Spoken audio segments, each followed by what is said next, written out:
I started to work on XMLs in the early days of 1997. And then I worked first on IE4, IE5, MS XML, and now in the server. So let's move on. Here is the slide which kind of, well, of course, if you could read it, you could see what we are talking about. We are talking about Yukon, we are talking about system.xml and system.data. What we are going to do is, we'll give you a lot of information. I will go pretty fast in the slides, but don't be despaired. We'll show you demos, and in the demos we'll kind of teach you a little bit more about xQuery than what you can get out of the slides.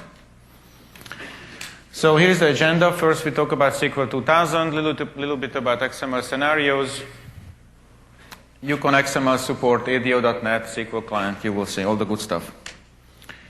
So we started in SQL 2000 to add XML support to the server. There it was more about providing XML over relational data. We added for XML, which basically a clause you can add to any query expression on the table for a SQL query, which returns the results set in XML format, and there are all kinds of flavors of that. Then we added also Open XML, which does the opposite. You can take XML data and you can return relational row sets from it. And then you can manipulate it with SQL in the server. And we also added mid-tier support outside of the engine for mapping, providing XML views over the relational data. And we provided two-way mechanism. You could create an annotated schema. You could say how you want to map your XML data to relational data. We provided input and output with update grants, bulk load, and we had all kinds of access methods. So that was our SQL 2000 support. As I said, it was mostly about relational data, and when you wanted to look at it in an XML way. Now, there are all kinds of XML scenarios out there which makes pure XML data more interesting. One of them is document management. This is where XML came from, right? This is the old SGML dream that all data will be in markup. And this is where XML is coming from. We are expecting that there will be a lot of documents out there, and if you look at Office 11, or Office 2003 rather, you can see a lot of XML support we are adding to our document management tools. We are expecting that people want to index search this XML data, and so we are expecting that they will store it in a database and they want to search it. The next scenario is data exchange. This is actually where XML becoming really popular out there on the internet and used for messaging, talking about business to business, customer to business, client to business, and this is where Indigo is making big headways.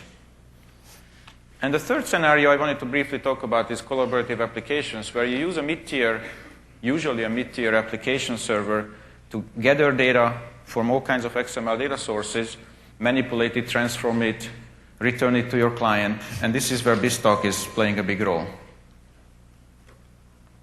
And this is just to show that, of course, you want to query and update this XML in your application server as well.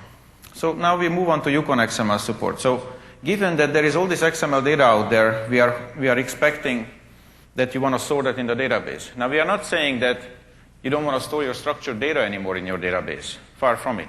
We are actually providing a store where you can store structured and semi-structured data as well. You store your structured data relationally, and as I said, we will have bidirectional mapping already. We already introduced in SQL 2000, and we are improving it for Yukon. You can map between XML data and relational data.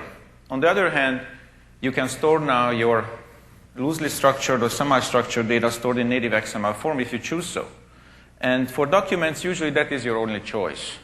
It's very hard to take an arbitrary document structure, like a Word document in XML format, and shred it to tables. And even if you can do it, if you want to return it in that format, it's pretty inefficient. So we build a native XML store in the server where we support indexing, we use the optimizer, and we integrate it deeply into the server. You can use it in triggers, bulk load, replication, you name it. It's basically a built-in data type, built-in support. The way we did that in the engine is we introduced a new type, an XML data type.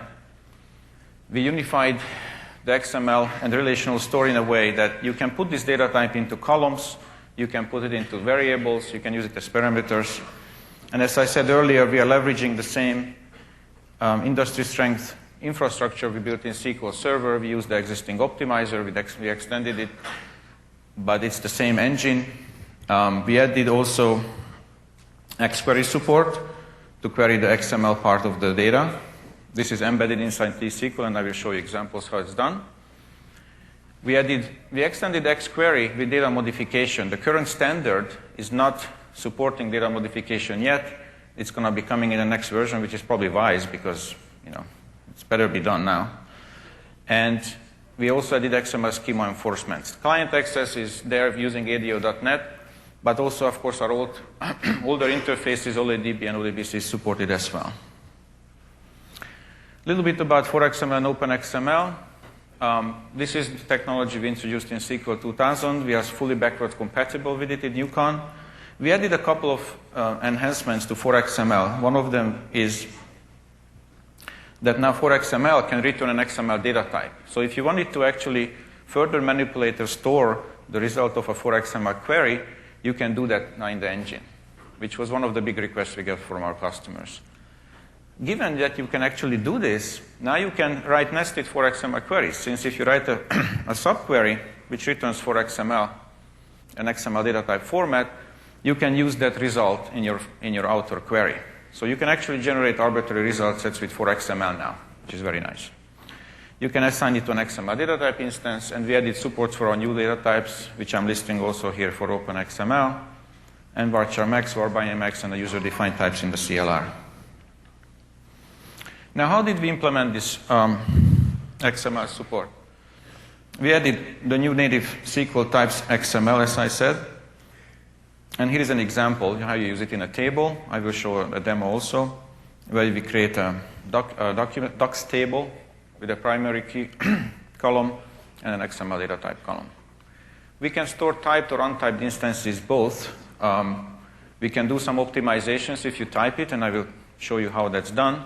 But we can store untyped XML documents without schemas as well. We can index them and we can query them efficiently. We make sure when you put in XML data to the server that it's well formed. So we'll parse it and we save it in our own internal format. If you constrain it according to a schema, we'll also validate it. And then you cannot enter the data unless it conforms to the schema. The way you interact with the XML data type is through these methods. Query, value, exist. I will talk to them a little bit more when I'm doing the demo. And as I said, the XML instances are stored in our own binary representation as a block format. This lets us to return the XML document very quickly to the client if it's necessary. And I will talk a little bit about how we index it inside the engine as well. We support full text indexing on XML, of course. We have our own XML filter. We basically index the content, the text content of the XML instances by removing the markup. And we recommend, as you can see here, the syntax is create full text index just the same way as any other full text index creation. We usually recommend using the full text index to do a subset, to basically filter out the range of documents in your store using full text queries. And then you can further query it with XQuery when you can use the semantic information provided by markup. Here is an XQuery query example. We do a query first on select star from docs where contains. This is your filter, and then which returns the result Rx. This is an aliasing technique. I don't know, a lot of people may not know that you can do this in T-SQL, that you can alias your table result and your column.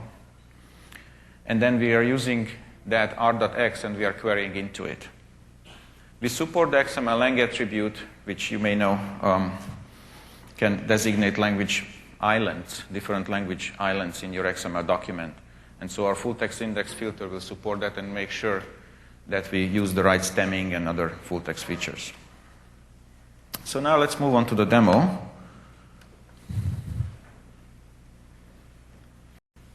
Here we go. So I'm going to use T-SQL here.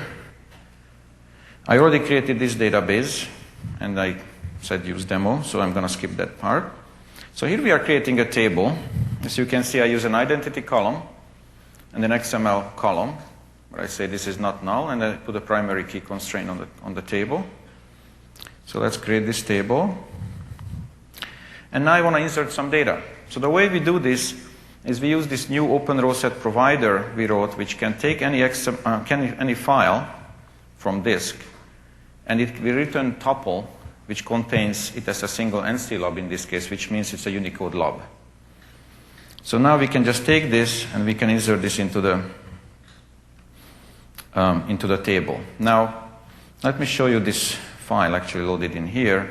This is one of the examples for the xQuery use cases. The xQuery standard, besides providing specifications for data model, operators, the language, and semantics, also provides a use cases documents, which tells you how the intended usage of xQuery. This has basically helped the xQuery working group to figure out, are they really developing the right features for a query language? So they use these use cases to demonstrate what can you do with the query language. So I took one of the simple examples. This is a BIP instance with a couple of books in there, as you can see. Each book has a title, author, publisher. So this is what I just loaded in. So let's say if it's really there. Well, it's there. Let me show you in a different format for a second. So you can see the database, the instance is in there. Of course, you can see two columns, the ID column and the XML data type column. And then let's run one of the use case examples. This is actually right out of the use cases document, this query.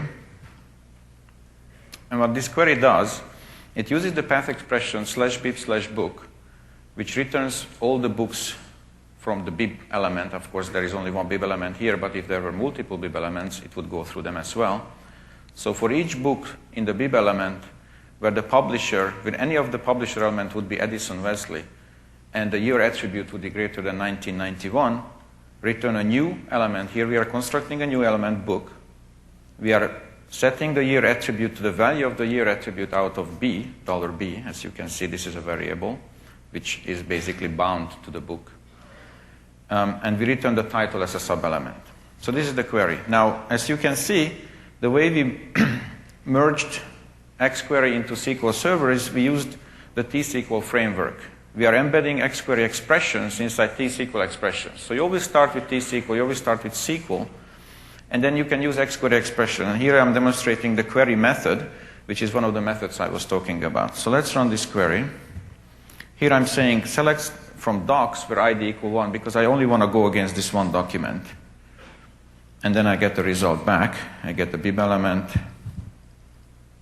and the book with year 1994 and all this stuff. Now, let's have some more fun and insert another document. So let me show you this document in Excel first. This is just a little fake document I created, and I saved it in XML format.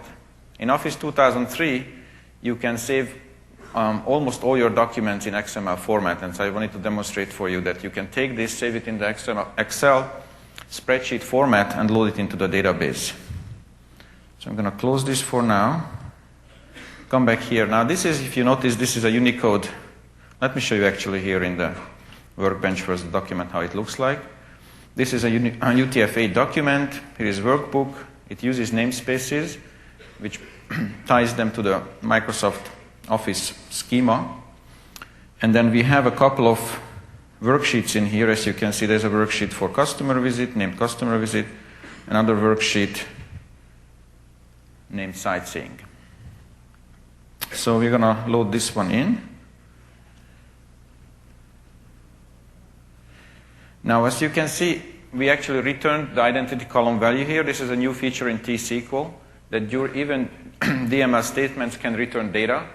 So if you want to know which document ID this particular document got in the system, you can return it out and you can remember it in your client. This is a very useful feature. So in this case, we got ID equal 2. Now let's see. Let's say I want to find a worksheet named sightseeing. So what I do then is I use a namespace. I need to use a namespace tied to the right schema namespace here, which is Microsoft Office spreadsheet. And I wrote a simple path expression where I want to find a worksheet where the name of the worksheet is sightseeing. It's a very simple expression. Let's run this. Now you can see we get two results, two rows back in the results, sorry. And one of them is empty. Why is that? Well, the first document in the table is actually the books document, as I showed, the bib document, which of course doesn't have a worksheet. So you get a null value back, an empty value back actually for that one. If you want to make sure that you only go against Excel spreadsheets, then you can simply introduce an exist clause here. That's not really exist clause, an exist method here. This is a new method. This returns 0 or 1 depending on whether the expression, the query expression here, returns a result. If the result is empty, you get 0. If the result is not empty, not an empty sequence, then you will get 1. So in this case I'm testing. I want to make sure that there is a workbook in this document, and then I want to select the worksheet out of it. So in this case I'm basically pre-filtering the documents and only go against spreadsheet documents. Now let's look at this, what else there is this in the spreadsheet. Let me go back to it here and just show you one cell here, which is the breakfast amount. I want to find this breakfast amount. So what I do here is I go to the worksheet table row, I go for the first cell, say the first cell has to be breakfast, right? If you go back here, you can see that the first cell value, the value of the first cell is breakfast, the value of the second cell is this. So I make sure that I go against a row where the first cell is breakfast and I get the second cell out in a float format. So the value method works by the first parameter passed in is an query expression. It has to return a scalar value. And the second parameter passed into the value method is the type of the value wanted out in T-SQL. The system will go and find this value and return it to you in the T-SQL type. So let's run this. So you get the value back, of course. Now, let's say I want to update this breakfast amount in the database. The way I do it here is I'm using a T-SQL variable called price. And I refer to this T-SQL variable in this query expression. If you look at it, here is SQL variable price. This is how you can include T-SQL variables and actually columns as well. Using the SQL column function in your query expression, you can refer to relational data. So for example, if you want to join a relational table with your query, with your XML data, you can just refer to SQL column in your query expression. So here we are going to use this value and update the document where ID equal 2. You can see I'm only going against the Excel document. We updated it, and let's just show that it really is updated. I'm rerunning the previous query. You can see I updated that value. Now next I'm going to just show a very simple demo of full text. We create a catalog first. And then we create a full text index on the XML column. You can see here is the XML column xdocs. Let's create that index. And then first we're going to run kind of a generic query. I'm going to look for documents where the column contains the word search. And I just simply return the local name and namespace URL of the root element of the document. So let's say the scenario is I want to find what kind of documents contain this word. And the kind by I mean is what is the root element for this document. A lot of times it identifies the document for you. So if I run this, I get back bib and books. The bib document actually used the books namespace, and that's why you get the bib. That was the name of the root element. Let me show you again just so you can see. You can see the bib was the root element, and the namespace was books. Now let's do a little bit more sophisticated full text query. Here we are saying I want to find documents, in fact titles, where the title contains the word digital and content. Now as I said, first we filter with full text. So we say find me documents where the content contains, the text content has content and digital in it. And then we further subquery it with xquery where we actually really go against titles. And now we are using the xquery contains expression to find that, make sure that there is digital and content is in the book. So we run this, and of course we get the title back here. I return the title, as you can see from the expression, and here it is content and digital. So this is my first demo. Let me go back to the slide. Okay. A little more about the native XML store. How do we index? The way you index is you create an XML index on the XML data type column. Note that we are saying create XML index versus just create index. And the reason is that this is a special index. What happens when you index the XML data type column is you build a new index object, and this index object contains actually a couple of B trees. One of them is all the nodes in the document in document order. We actually create a B tree, which indexes the document, if you will, in document order. And then on this B tree, we create unclustered indexes, so we can index the value in the document, we index the value in each node, we can index the tag name, and we index actually even the path, the tag path, how you get to a particular node. And this is what I'm showing up here. It speeds up queries, of course. And a lot of times the results, even if you do a subquery, let's say just written a subtree, a lot of times it will come directly out of the index. We don't have to go back to the XML data type stored in the large object. We are using the same query optimizer we use for T-SQL. The way this works, as I said, is that xquery is embedded inside SQL. So what happens, we take this language and we compile down the SQL and xquery both to our extended relational algebra, and we use the optimizer to optimize it and execute it with the query engine. So there is no different special XML execution here. We are using the same optimizer. SQL part of the query and the xquery part of the query gets cross-optimized by the same optimizer.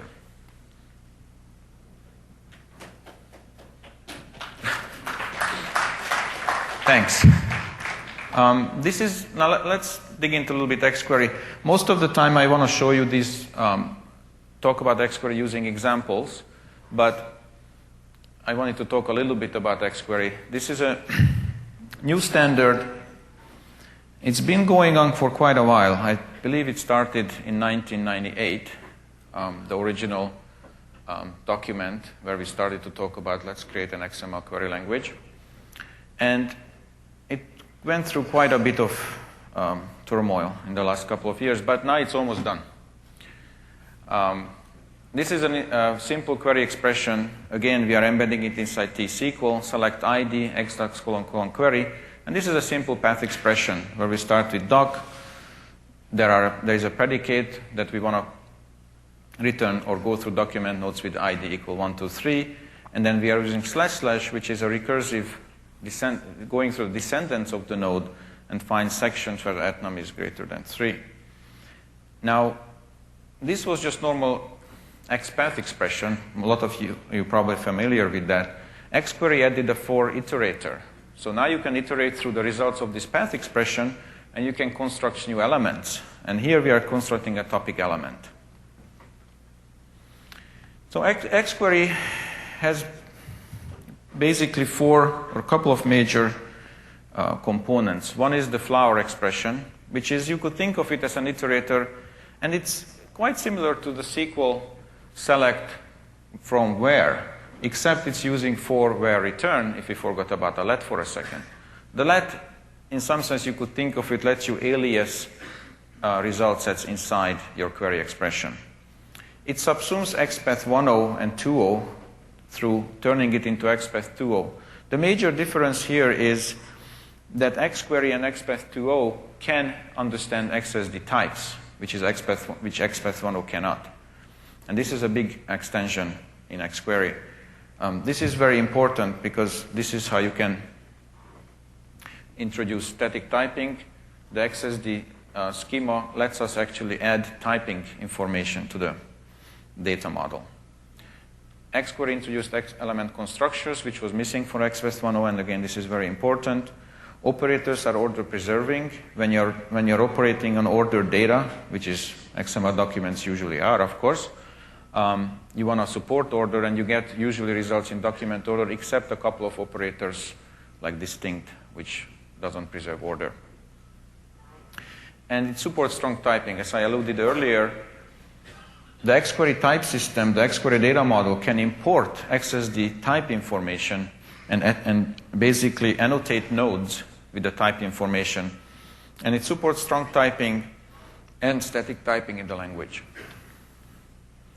As I said earlier, we introduced data modification. I already demoed it for you a little bit with the modify method. You can insert and you can add and delete XML subtrees. You can set update scalar values.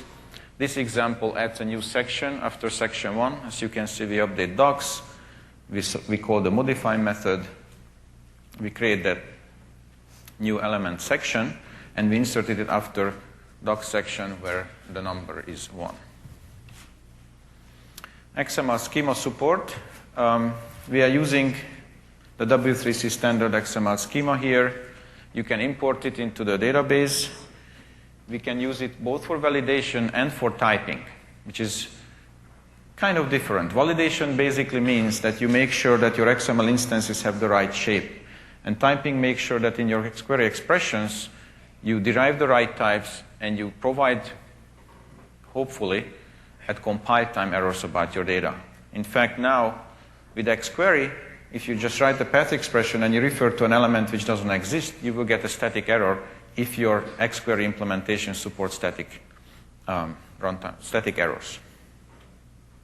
We store the XML schema in our metadata, and I will show you in the next demo how it's done. The way we use the XML schema information in the type system is that we associate a namespace with the XML type. If you don't associate a namespace with the XML type, then it's untyped. We can still index it, we can still operate on it, there is no problem. But if you provide us XML schema information, we can do a slightly better job with storage and queries, and you get validation also out of the deal. So here there is an example where we use an XML data type, declare at X XML, and you can see we associate it with the namespace, XDB. We set this XML data type instance to a literal, to an XML literal. What happens here is we parse the literal, and we store it in our internal format, and we set it into this variable, and now it's an XML data type. There is an implicit conversion from text to XML in T-SQL. And then we select at XQuery. The query is basically exactly the same as before. You don't have to do anything different, except now you will get static type checking, and you get better performance. So let's move on to the next part of the demo, the type demo.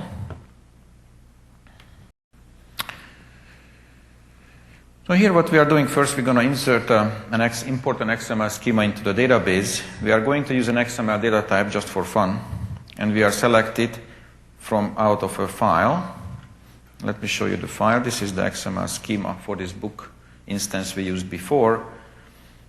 It uses the namespace books. The first element is beep. Beep is a complex type. It has element sequence which are books, as you can see here. I don't want to talk too much about this because its XML schema is actually a little bit complicated, but it works. So let's do this. We create an XML schema. At this point, we imported into the type system, into our metadata.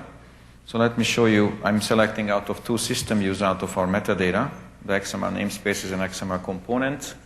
As you can see, we have a new namespace here, books. This is the new namespace we just imported. And the second result, as you can see, all the schema components currently in the store. You can see some of the primitive types out of schema. These are built-in system types.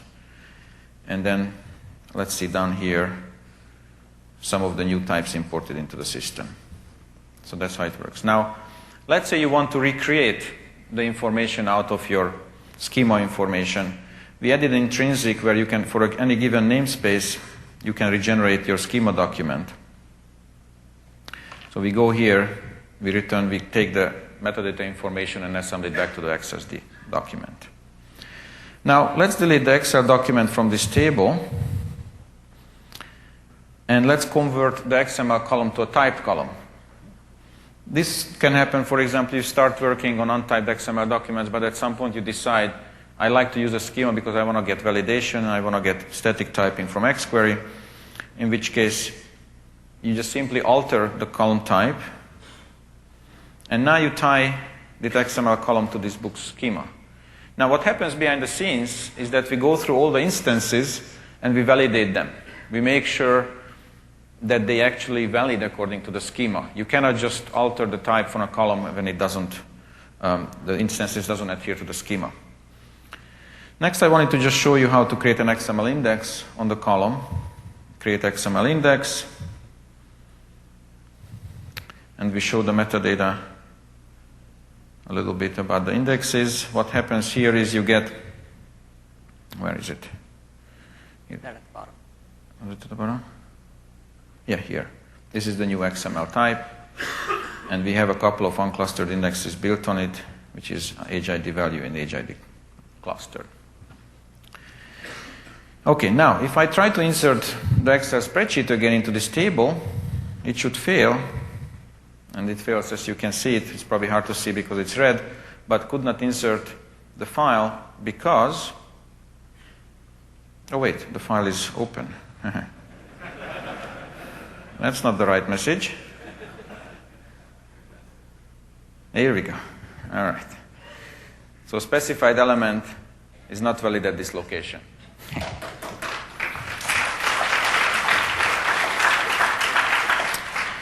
So last I wanted to show you one more method. You saw all the methods so far. You saw the query method, value method, modify method, exist method. I'm showing the last method, which is XML. It's not really a method syntax here. We are still finalizing the syntax. It's instead implemented as a function right now in T-SQL, the XML noderefs function.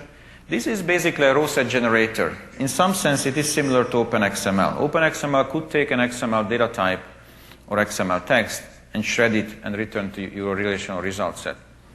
XML noderefs will take the XML document instance, and it takes an XQuery expression, in this case //book, and it will return a reference for each of the nodes specified by that XQuery expression. So if I run this,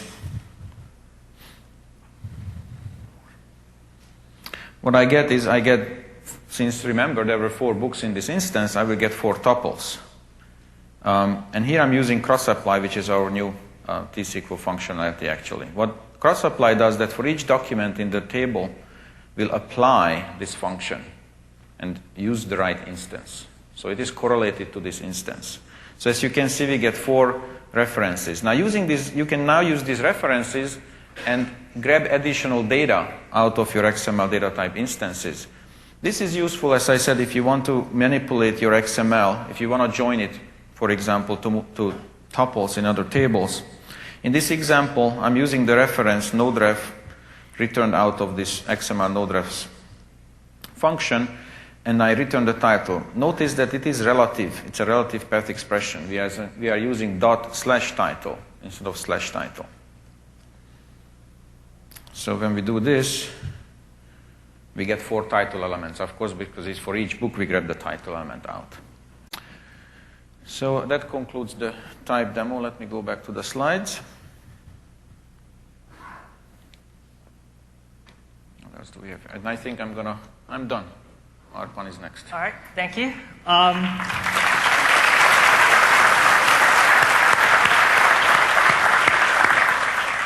Good morning, everybody. I'm going to talk to you about the client-side support we have for Yukon and XML. We took a 2-pronged approach to the new XML data type and XQuery support within the server.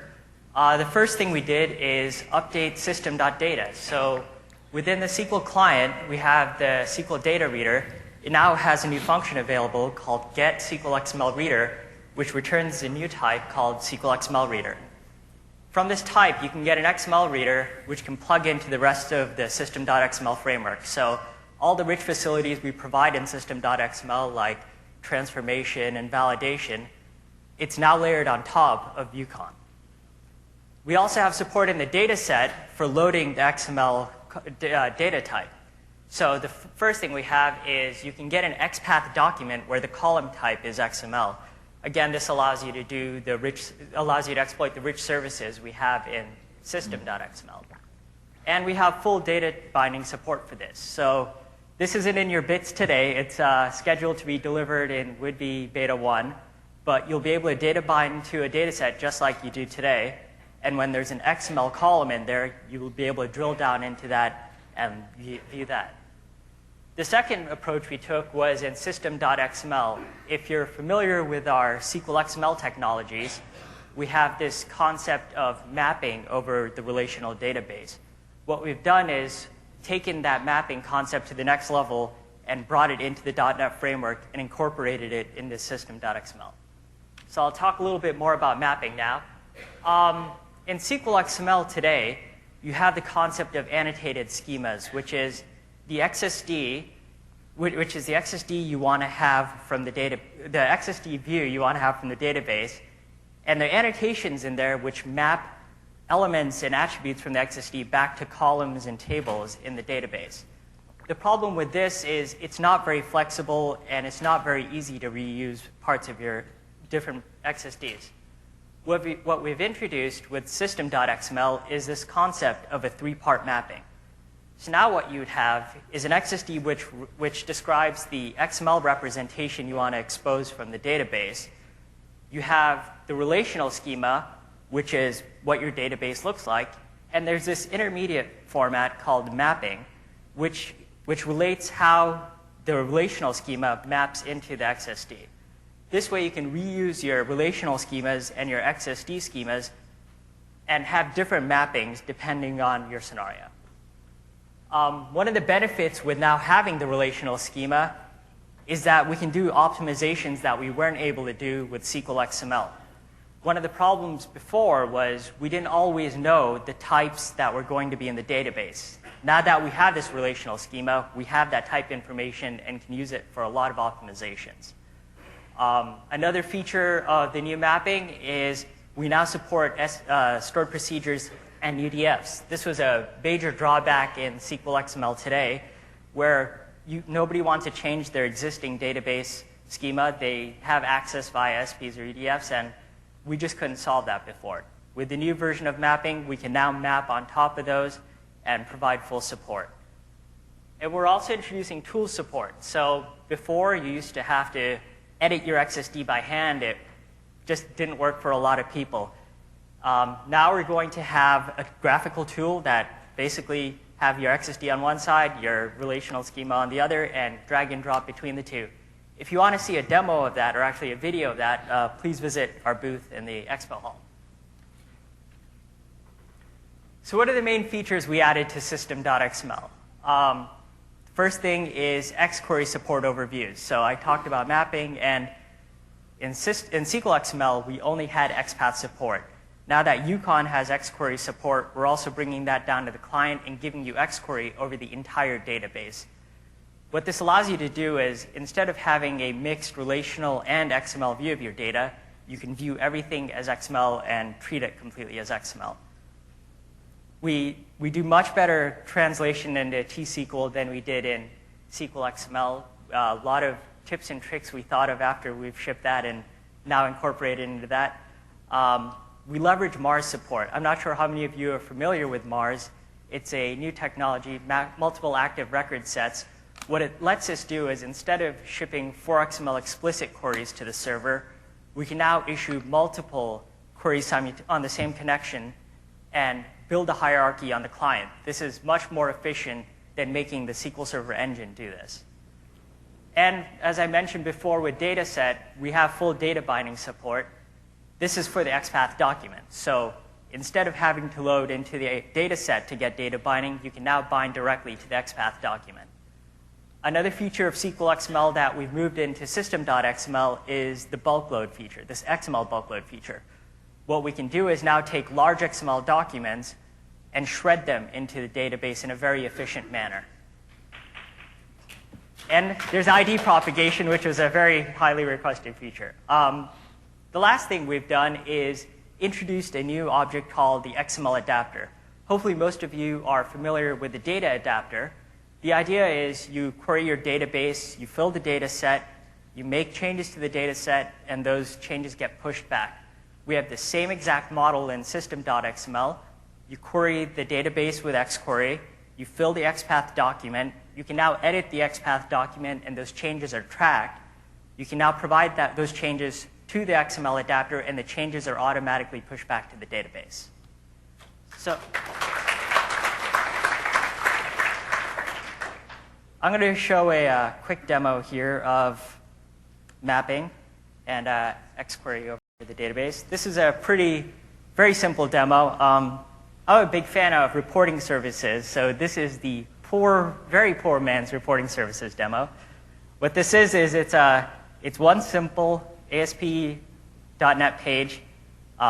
We use XQuery to go over a mapping to query the database and generates a sales list. So I'll show you the mapping that we use here. So as I mentioned before, there are 3 parts to the mapping. There's the XSD. As we see here, it's a fairly simple XSD. We have a salesperson. Within that salesperson, we have multiple sales orders. And for each of those sales orders, we have details. On this side, we have the RSD, which is the relational schema definition. Now, before you get too scared, remember I mentioned there will be tools for all this. Ideally, you'll never see these files. But I'm just going to show it to you. But as we see here, pretty simple. We're going against the AdventureWorks database. In AdventureWorks, there's a table named salesperson. And this file details each of the columns and the types and any other meta information we need about those columns. The third file is the MSD, which describes how to relate the XSD and the RSD together. So we have some information about our source. We pick up the RSD. Within that, there's other things that you don't really have to worry about right now. The most important thing here is we define some relationships. So I define a relationship from, here we go. We define a relationship from the sales order header to the sales order details, and it's joined by the sales order ID. And similarly, we do the same thing for salesperson and sales order header. If I could scroll down here. Let me get this out of the way. And down here, we have our actual mappings, which fill out our XSD. So for example here, I'm saying from the salesperson table, create a salesperson element, and fill from the salesperson ID column within that table, fill the salesperson ID attribute. Likewise, I do this for sales order header and sales order detail. So let's take a quick look at this and see if this works.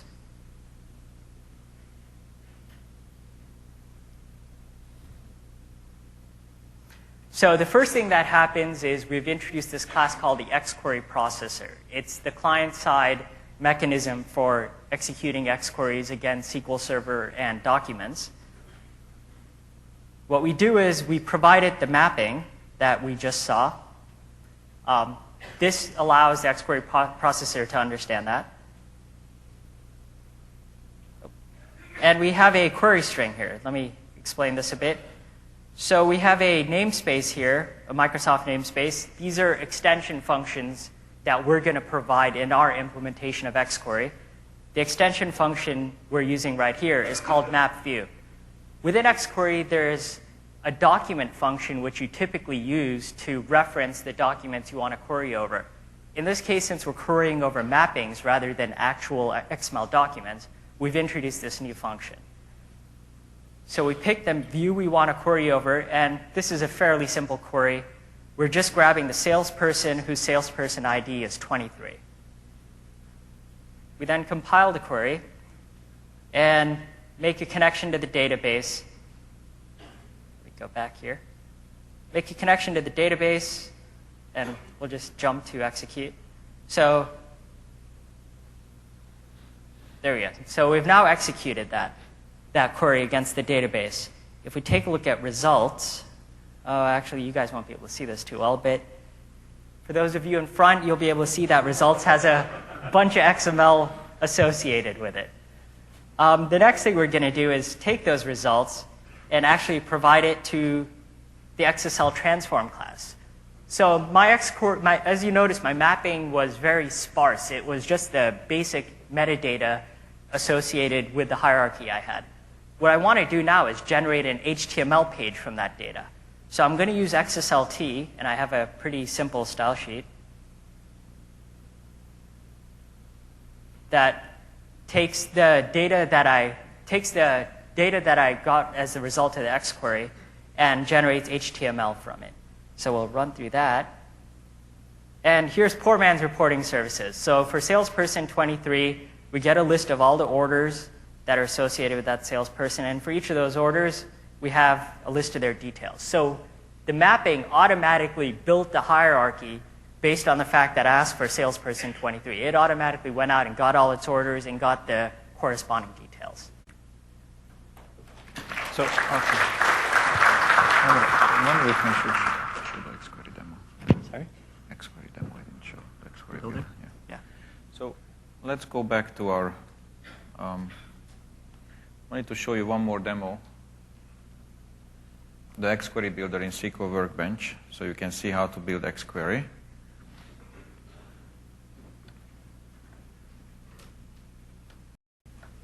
Okay.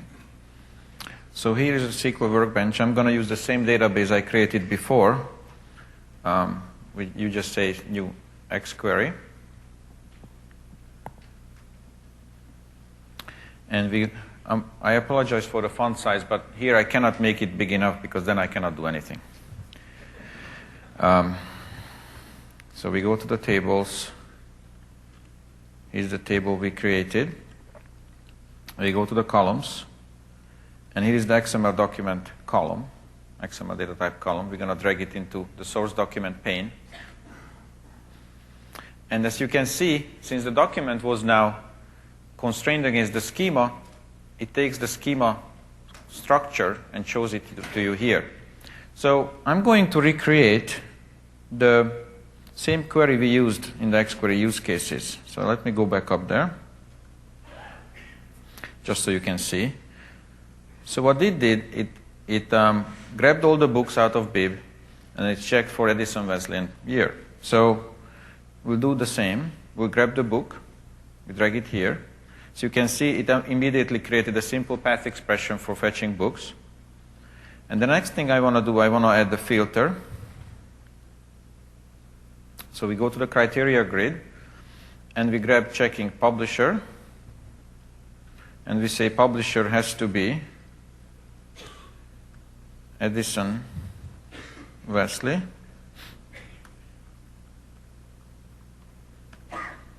And let's add one more criteria. We say year has to be greater than 1991. Let's run this, what we got so far. As you can see, we get now all the books in their original format. But I also wanted to construct a new element. So if we go back here, what we wanted to do is construct a year attribute and a title inside the book. So we grab the title. Now at this point, it automatically creates a for iterator to construct a new element, as you can see here. And it creates a book element with title in it. I grab the year as well. You get year and title. So if you run this, now you get the same data. So this is how easy it is to actually create some, this is admittedly a simple XQuery expression, but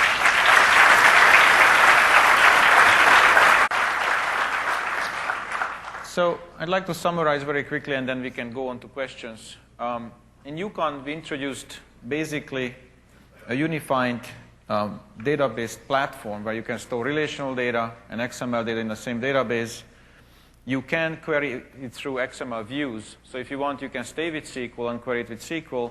But with the SQL XML support, you can actually query it and manipulate it using XML views. So that's it. So now we can move on to questions.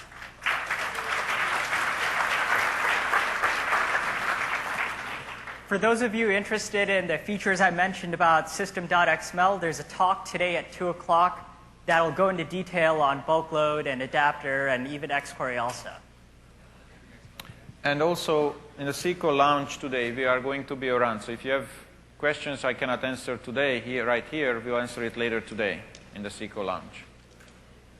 No questions? Please? Yeah, T-shirts. Yeah.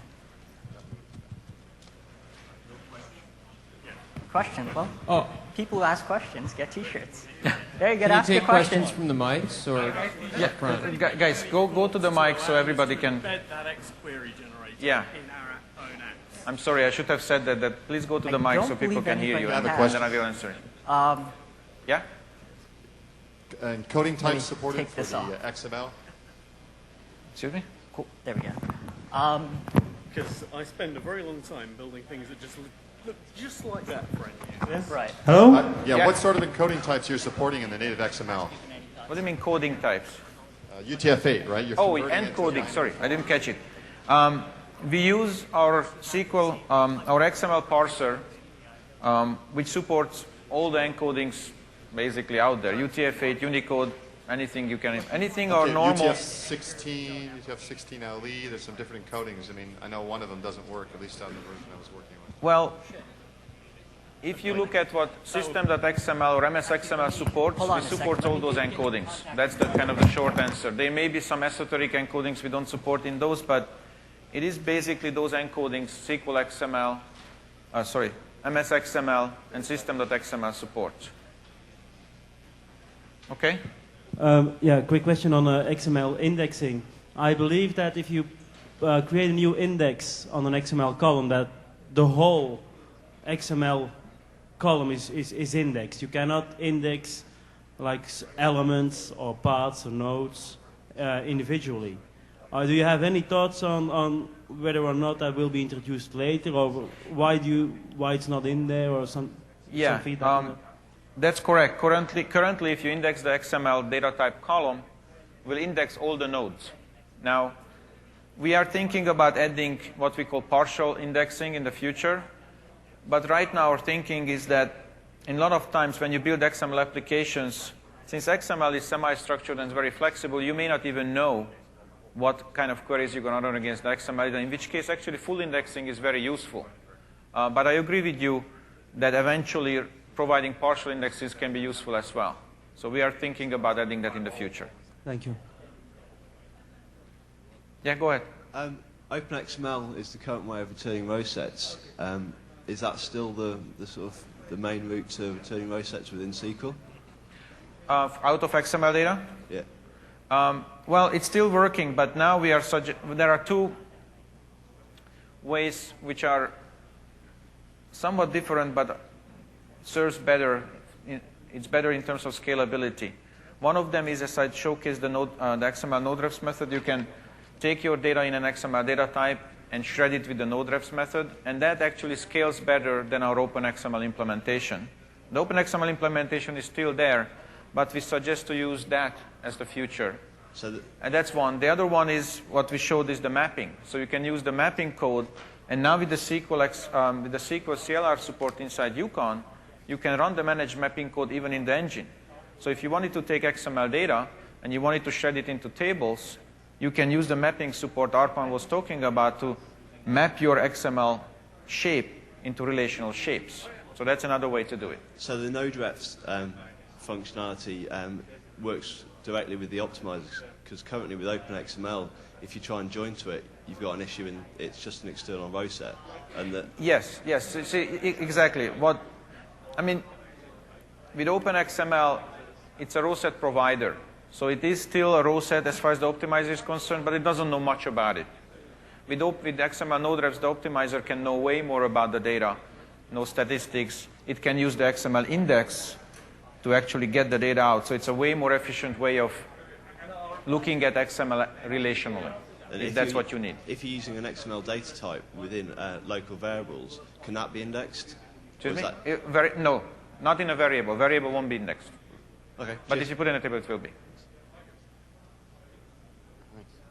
Is it possible to use XQuery queries against relational data, or is it only valid against XML data? Right now in the engine, we only support it against XML data because we say use SQL against the relational data. Right? We have this combined SQL XQuery language support in the engine. With the mapping, you can run against relational data. And the mapping is with the SQL XML mapping. So the mapping is part of the ADO libraries? Yes. So in ADO.NET we have that, and as I said, now it runs inside the server because the CLR is running inside the server, so you can use it. Okay, thank you. Okay. Within Yukon, can a schema make a reference to another schema, like include or import? We support import, yes. So Import. what you do is you import all those schemas. You have to import them first, and then you can import a schema, or put in a schema which imports other schemas from already in the server. You can do that. Includes also? Because Includes is not supported. include is not supported. No, that's not. Does the client X-query require access directly to the tables, or, and this is a security-related question, because in SQL XML we found that there was no way to give sort of a role-based security.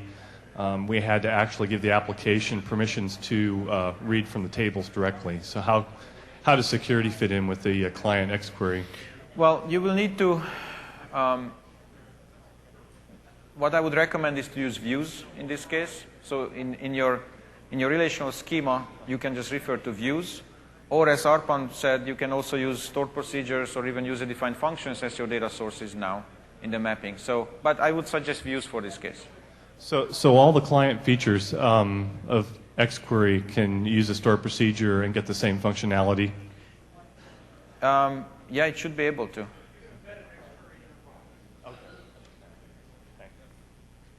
More of just a general Yukon question, but is MSD going to be kept up to speed in general? We've got rarely connected tablet PCs that want to use the same schema. I mean, MSD, of course, still alive, but we are thinking about introducing a new version of it with Yukon, but it's still going to be there. Is it easy for you to flip back to your demos to actually put something up on the screen? If not, it's no big deal. But in the very first demo you did on the modify method, no? Yeah? In the very first demo you did on the modify method, the arguments of the method were really complicated and it went by pretty fast, and I would have loved to see it again and talk about it. Let's do this offline. Say again? Let's do this offline. If you Okay. come by, I will show it to you right here. Okay. Any more questions? Okay, thank you.